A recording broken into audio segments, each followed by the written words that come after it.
اسلام نے ہمیشہ واجبات ادا کرنے اور محرمات سے پرہیز کرنے کی تاکید کی ہے۔ شاید قرآن و حدیث میں سب سے زیادہ جس چیز کی تاکید آئی ہوئی ہے یہی ہے کہ واجبات کو مت چھوڑیں اور محرمات کی طرف نہ جائیں، کسی حرام چیز کا مرتکب نہ ہو جائیں، کسی واجب کو ترک نہ کریں۔ خداوند متعال نے مومنین کی ایک برجستہ صفت یہ بیان کی ہے کہ وہ واجبات کے ادا کرنے والے ہوتے ہیں اور محرمات ترک کرنے والے ہوتے ہیں۔ ایک مومن کی برجستہ صفت یہ ہوتی ہے۔ آقا امام صادق علیہ السلام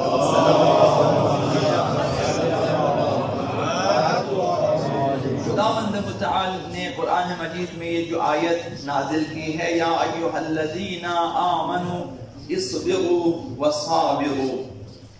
اس کی تفسیر میں چھٹے امام نے ارشاد فرمایا اصبروا عن المعاصی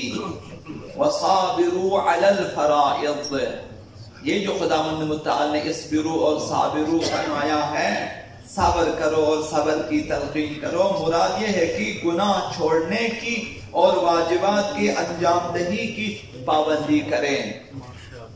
اور اسی پہ ثابت قدم رہیں۔ مہم ترین چیز یہ ہے، ہر مومن کو اپنے بارے میں معلوم ہونا چاہیے کیا کچھ میرے اوپر واجب ہیں اور کیا کچھ میرے لیے حرام ہے،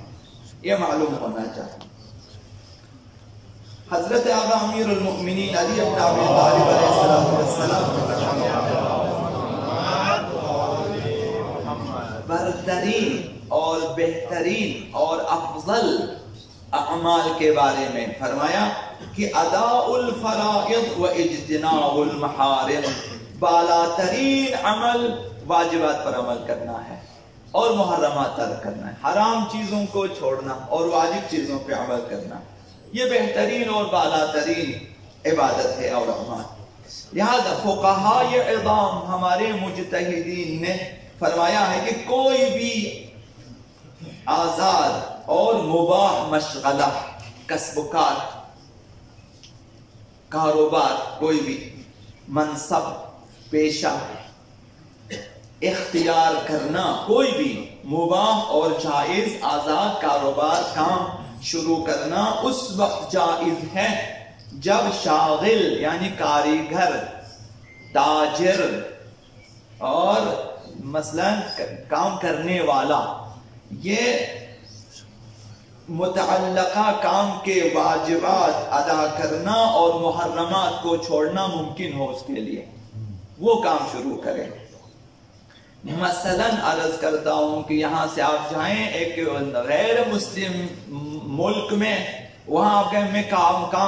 اگر آپ کے کام میں حرام شامل ہیں تو پھر آپ کے لیے شرعاً وہ کام جائز نہیں ہے۔ آپ نے کھانے پکانے ہیں اور کھانے میں آپ نے مثلا سور کا گوشت دینا ہے، آپ نے اس میں شراب مکس کرنا، الکوہل میں مکس کرنی ہے، مثلا آپ مجبور ہیں تو آپ کے لیے وہ شغل جائز نہیں ہے۔ اگر وہاں شراب کی کمپنی جو ہے آپ کو کھیتوں میں جہاں پہ انگور اگائے جاتے ہیں وہاں پہ آپ کو لگا دیں، جب پتہ ہے کہ یہاں یہ شراب کے لیے جائز نہیں ہے، تو انسان مومن اس وقت کام شروع کر سکتا ہے جب اس کام کے بارے میں پتہ ہو کہ اس کے واجبات کو میں ادا کر سکتا ہوں اور اس کے محرمات کو میں ترک کر سکتا ہوں، تب وہ کام شروع کرنا جائز ہے۔ اگر کوئی شخص متعلقہ کام کے واجبات کو ادا نہیں کر سکتا اور متعلقہ کام کے محرمات کو ترک نہیں کر سکتا